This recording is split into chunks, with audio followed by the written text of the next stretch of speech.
Hi, this is Dr. Martin Choi from Choi Chiropractic.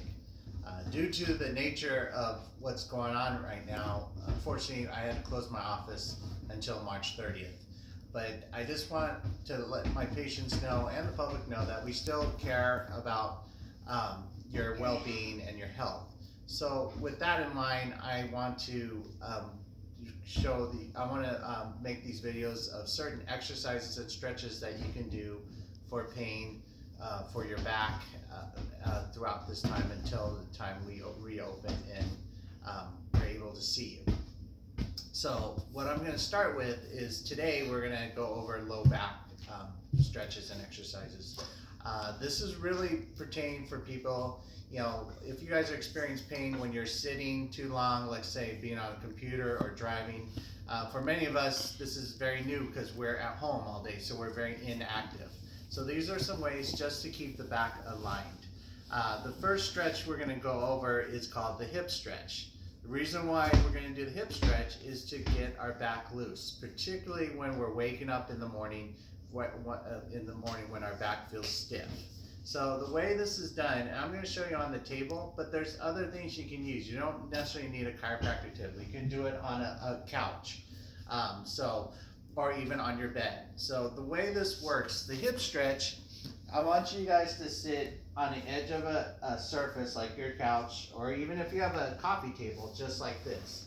My leg is going to be bent at 90 degrees, this leg down. The purpose of this is not to go down like this. This is not how we want to stretch. What we want to do is we want to keep our hips aligned with the table. So when my back is aligned up, my hips are straight, aligned. And I'm just going to put my hands in forward. If you notice, my back is straight. We want our back straight as we bend forward. So as we lunge forward, if you look, I'm just kind of leaning forward, my back staying still. This is probably as far as I can go. So as we hold this, this is going to give us a way to stretch our hip to our low back. We're going to hold it for about 15 to 20 seconds. For those who can go further, go ahead and go further, but don't lunge forward. This is not like a hurdler stretch. It's a stretch to release our hip to our low back, to get our hips aligned. For those who can't go as far, you can even be up to here. This is fine. Okay, and you want to just do this right when you wake up in the morning. Once you do that, you're going to also do the other side. So this way, to here, sometimes one side's tighter than the other.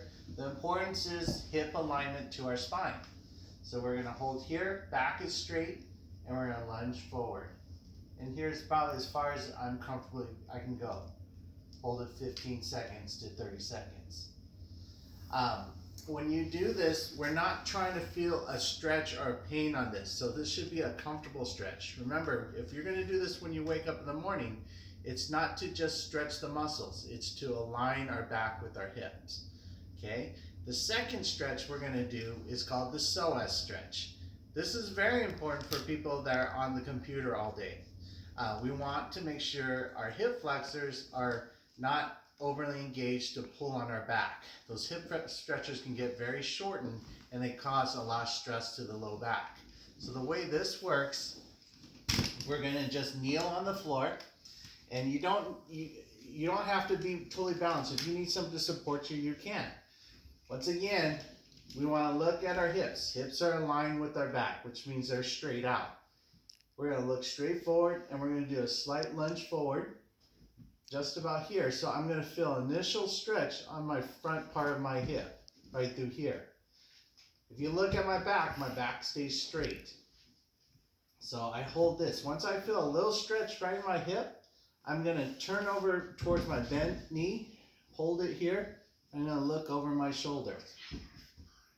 And I'm going to do a slight bit of extension of my back like this.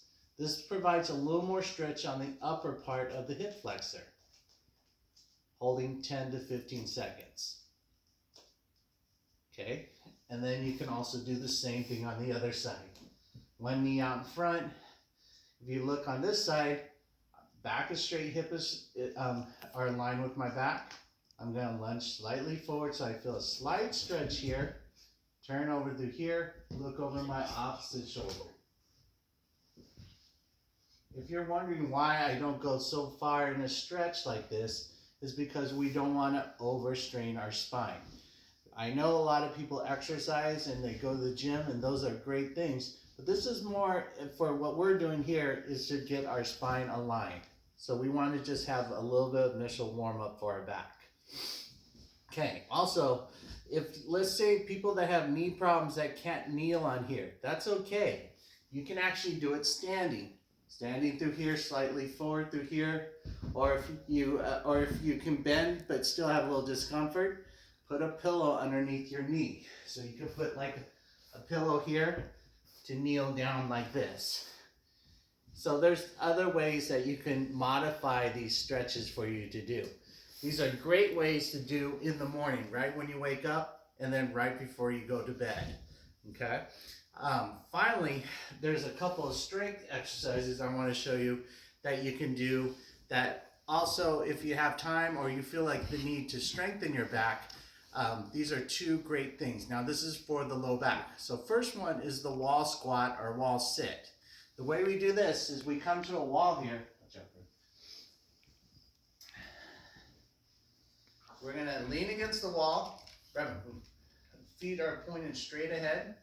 And then you're going to squat down. If you look at me, I'm just trying to keep my knees behind my feet. So now I'm not going over, but I bend so you see my hips are at 90 degrees, my back is straight. And then once I get to about 90 degrees or less, so you don't go down deep, you push up with your rear. So we're using back support. For those of you that have for those of you that don't have that kind of control or there's discomfort with that, you can just do a wall sit. And we just go down slightly, and I would recommend holding for maybe about 10 seconds. Okay, 10 to 15 seconds, and then you come up.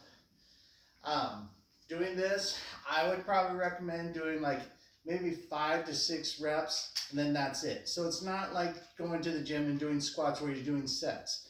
These are things, once again, to engage the low back to support our body, especially at times when you're in pain. The final exercise is called the pelvic tilt, pelvic lift. There's two ways to do it. We can do it laying on our back, or we can do it on all fours. The first way we're going to do it is we're going to do it laying on our back. Pelvic tilts are basically done where we're going to put our pelvis flat into the floor like so. And all we're going to do is we're going to tuck our belly button into our body so our hip slightly tilts upward. Okay?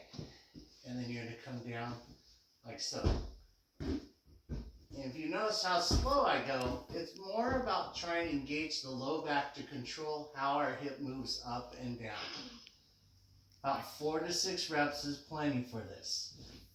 Okay? You can also do this on all fours. And here, tuck, and then tilt back. If you notice, none of this is moving with my upper body. It's all lower body. Very slow and controlled. Granted, I know a lot of you are very familiar with these exercises in terms of like Pilates and yoga, which I highly encourage, which is great. The purpose of what I'm trying to do here is to give you some things that you can do that doesn't take long, and it's something that you can just get the back warmed up. You'll feel once you do these, which should take about 2 to 3 minutes, doesn't take long to do this whole routine, you should feel like your back is warmed up and aligned. Okay, so if you have questions, please let me know. Another thing is, if you're in pain when you're doing this, this is very important. When there's pain doing these stretches, don't stretch it. I would rather have you, like, if you can do part of it and not feel the pain, that's fine. Modify it. Or you only could do certain stretches, that's fine. Just do a couple of those. Some pain signals that you want to recognize while you're doing this, or even when you're waking up. If you're having sharp shooting pain, that's usually a sign that the nerve is being entrapped or there's some irritation to that nerve. So I don't want you to go too far in that stretch when you feel that. If you feel any instability, definitely don't stretch that. Okay? So tomorrow, what we're going to do is we're going to show you some things for the upper back and shoulder and neck. So hopefully, if you guys have, hopefully you guys stay safe, and then I will talk to you next time.